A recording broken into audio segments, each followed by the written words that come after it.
The book of Second Chronicles, chapter 25, verse 1, Second Chronicles 25 and 1, Second Chronicles, the 25th chapter, and the first verse. Amaziah, king of Judah. Amaziah was 25 years old when he became king and ruled for 29 years in Jerusalem. His mother's name was Jehoadan. Jehoadan was from Jerusalem. Amaziah did what the Lord wanted him to do, but not with all his heart. Excuse me. He became a strong king and killed the officials who had killed his father, the king. But Amaziah obeyed the law written in the book of Moses and did not kill the officials' children. The Lord commanded parents must not be put to death for something their children did, and children must not be put to death for something their parents did. People should be put to death only for what they themselves did. Amaziah gathered the people of Judah together and grouped them by families, and he put generals and captains in charge of these groups. The leaders were in charge of all the soldiers from Judah and Benjamin. All the men who were chosen to be soldiers were 20 years old and older. In all, there were 300,000 skilled soldiers ready to fight with spears and shields. Amaziah also hired 100,000 soldiers from Israel and paid 3 3/4 tons of silver to hire these soldiers. But a man of God came to Amaziah and said, King, don't let the army of Israel go with you. The Lord is not with Israel or the people of Ephraim. Maybe you'll make yourself strong and ready for war, but God can help you win or help you lose. Amaziah said to the man of God, well, what about the money I already paid to the Israelite army? The man of God answered, the Lord has plenty, and he give you much more than that. So Amaziah sent the Israelite army back home to Ephraim. These men were very angry with the king and people of Judah, and they went back home very angry. Then Amaziah became very brave and led the army to the Salt Valley in the country of Edom. There his army killed 10,000 men from Seir. They also captured 10,000 men from Seir and took them to the top of the cliff. Then the army of Judah threw them from the top of the cliff. Wow, Jesus. While they were still alive and their bodies were broken on the rocks below. Jesus. Meanwhile, the Israelite army was attacking towns in Judah. They attacked the towns from Beth Horon all the way to Samaria. They killed 3,000 people and took many valuable things. They were angry because Amaziah did not let them join in the war. Those were lunatics. Amaziah came home after he defeated the Edomites and brought the idols that the people of Seir worshiped. He started to worship those idols. He bowed down to them in front of them and burned incense to them. The Lord was very angry with Amaziah, so he sent a prophet to him. The prophet said, Amaziah, why have you worshipped the gods of those people worship? Those gods cannot even save their own people from you. When the prophet spoke, Amaziah said to the prophet, we never made you an advisor to the king. Be quiet. If you don't be quiet, you'll be killed. The prophet became quiet, but then said, God has decided to destroy you because you did this and didn't listen to my advice. King Amaziah of Judah talked with his advisors. Then he sent a message to King Joash of Israel. Amaziah said to Joash, let's meet face to face. Joash was Jehoahaz's son. Jehoahaz was Jehu's son. Then Joash sent this answer to Amaziah. Joash was the king of Israel, and Amaziah was the king of Judah. Joash told this story. A little thorn bush of Lebanon sent a message to a big cedar tree of Lebanon. The little thorn bush said, let your daughter marry my son. But a wild animal came and walked over the thorn bush and destroyed it. You say to yourself, I've defeated Edom. You're proud and you brag, but you should stay at home. There's no need for you to get into trouble. If you fight me, you and Judah will be destroyed. But Amaziah refused to listen. God made this happen and planned to let Israel defeat Judah because the people of Judah followed the gods the people of Edom followed. So King Joash of Israel met King Amaziah of Judah face to face at the town of Bethshemesh in Judah. Israel defeated Judah. Every man in Judah ran away to his home. Joash captured Amaziah at Bethshemesh and took him to Jerusalem.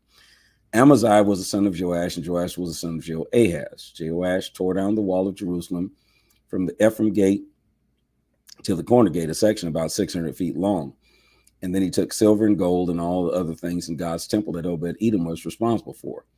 Joash also took the treasures from the king's palace and some people hostages and went back to Samaria.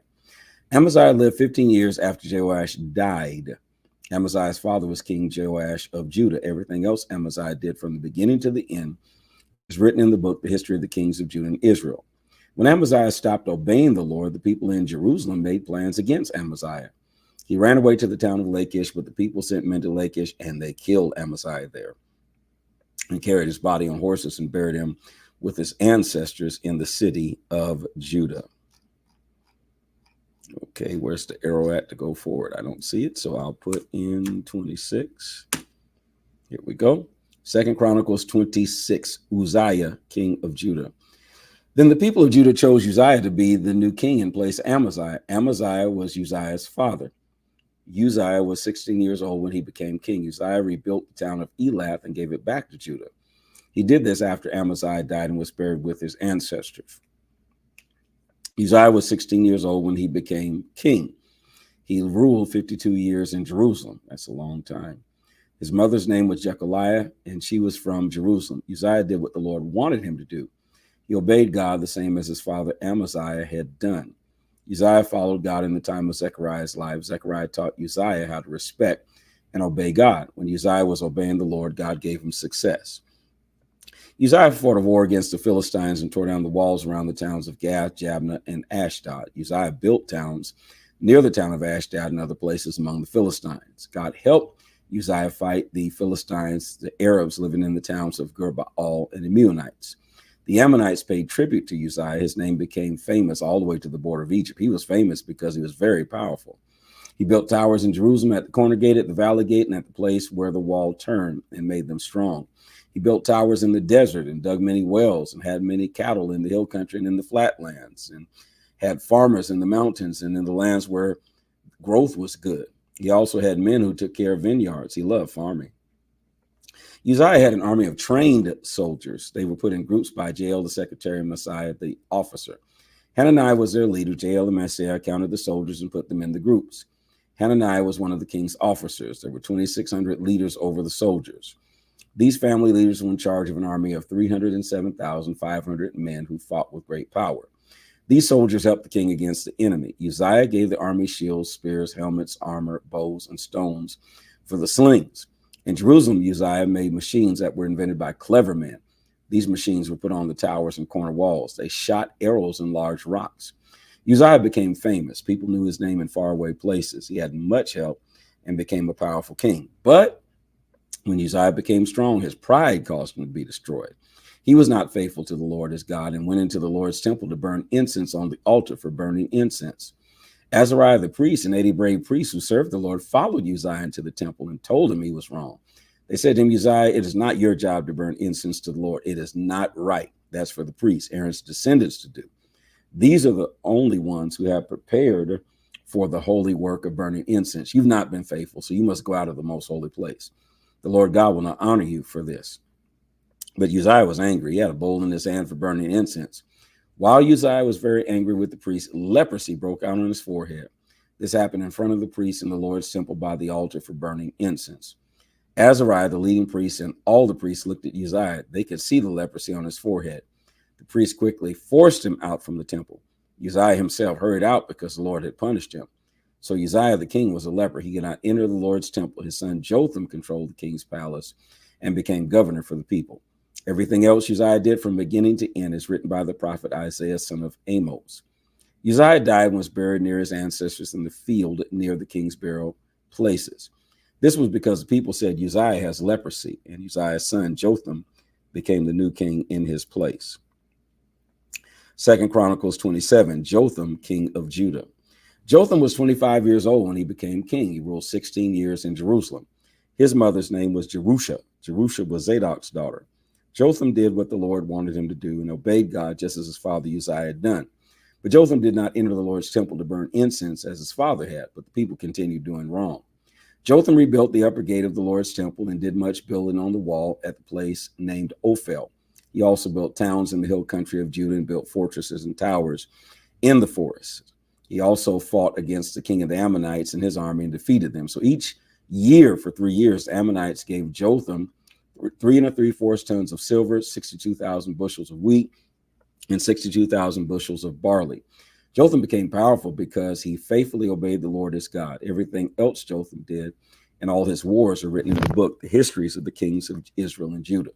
Jotham was 25 years old when he became king and ruled 16 years in Jerusalem. He died and was buried with his ancestors. The people buried him in the city of David. Jotham's son Ahaz became king in his place. Second Chronicles chapter 28, Ahaz, king of Judah. Ahaz was 20 years old when he became king and ruled 16 years in Jerusalem. He did not live right as David, his ancestor, had done. He did not what the Lord wanted him to do. He followed the bad example of the kings of Israel. He used moles to make idols to worship all gods. He burned incense in the valley of Ben Hinnom and sacrificed his own sons by burning them in the fire. He did the same terrible sins that the peoples living in that land did. The Lord forced them out when the Israelites entered that land. Ahaz offered sacrifices and burned incense in the high places, on the hills, and under every green tree. Because Ahaz did these things, the Lord his God let the king of Aram defeat him. The king and his army defeated Ahaz and took many people of Judah as prisoners to the city of Damascus. Ahaz also suffered a terrible defeat by the king of Israel, Pekah, son of Remaliah. Pekah and his army killed 120,000 of the bravest soldiers of Judah in one day. All this happened because the people of Judah had turned away from the Lord, the God their ancestors worshiped. Zikri was a brave soldier from Ephraim. He killed the king's son, Messiah. He also killed Azikram, the officer in charge of the king's palace, and Elkanah, who was second in command to the king. The Israelite army captured 200,000 of their own relatives living in Judah. They took women, children, and many valuable things from Judah and carried them back to Samaria. But one of the Lord's prophets named Oded was there. Oded met the Israelite army and came back to Samaria. He said to the Israelite army, "The Lord, the God of your ancestors' worship, let you defeat the people of Judah because he was angry with them. Now he's angry with you because he's seen how cruel you were in killing them.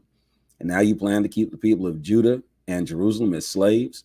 But you're as guilty as they are for sinning against the Lord your God. Now listen to me. Send back all those you captured, your own brothers and sisters, because the Lord's anger is terrible against you." Then some of the leaders in Ephraim saw the Israelite soldiers coming home from war. They met the Israelite soldiers and warned them. The leaders of Azariah, son of Jehoram, Berechiah, son of Mishlomoth, Jesikiah, son of Shallum, Amasa, son of Hadlai. They said to the Israelite soldiers, "Don't bring the prisoners from Judah here. If you do that, it will add to our sin against the Lord. It will make our sin and guilt before him even worse than it is now. He's already very, very angry with Israel." So the soldiers gave the prisoners and valuable things to the leaders and to the people. The leaders, Azariah, Berechiah, Jesikiah, and Manasseh, stood up and helped the prisoners. These four men got the clothes that the Israelite army took and gave them to the people who were naked. The leaders also gave them sandals and gave the prisoners from Judah something to eat and drink, and rubbed oil on them to soften and heal their wounds. Then the leaders from Ephraim put the weak prisoners on donkeys and took them back to their families in Jericho, the city of palms, and the four leaders went back home to Samaria.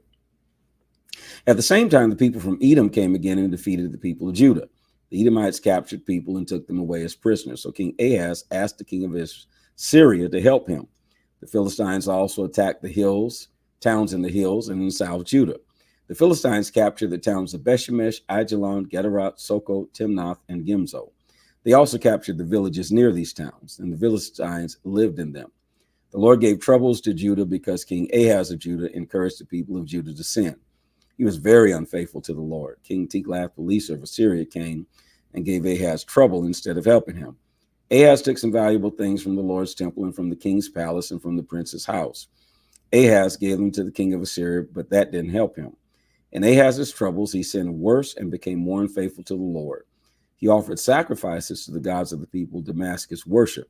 The people of Damascus had defeated Ahaz, so he thought to himself, the gods of the people of Aram worship help them. So if I offer sacrifice to them, maybe they will help me also. Ahaz worshiped these gods, and this way he sinned and made the people of Israel sin. Ahaz gathered the things from God's temple and broke them to pieces. Then he closed the doors of the Lord's temple. He made altars and put them on every street corner in Jerusalem. In every town in Judah, Ahaz made high places for burning incense to worship other gods. He made the Lord, the God of his ancestors, obeyed, very angry. Everything else Ahaz did from the beginning to the end is written in the book, The History of the Kings of Judah and Israel. Ahaz died and was buried with his ancestors. The people buried him in the city of Jerusalem, but they didn't bury him in the same burial place where the kings of Israel were buried. Ahaz's son Hezekiah became the new king in his place. This is the word of the Lord. Please place those words in the comment section. This is the word of the Lord. Be sure to follow, like, share, and subscribe, and encourage others to join in with us as we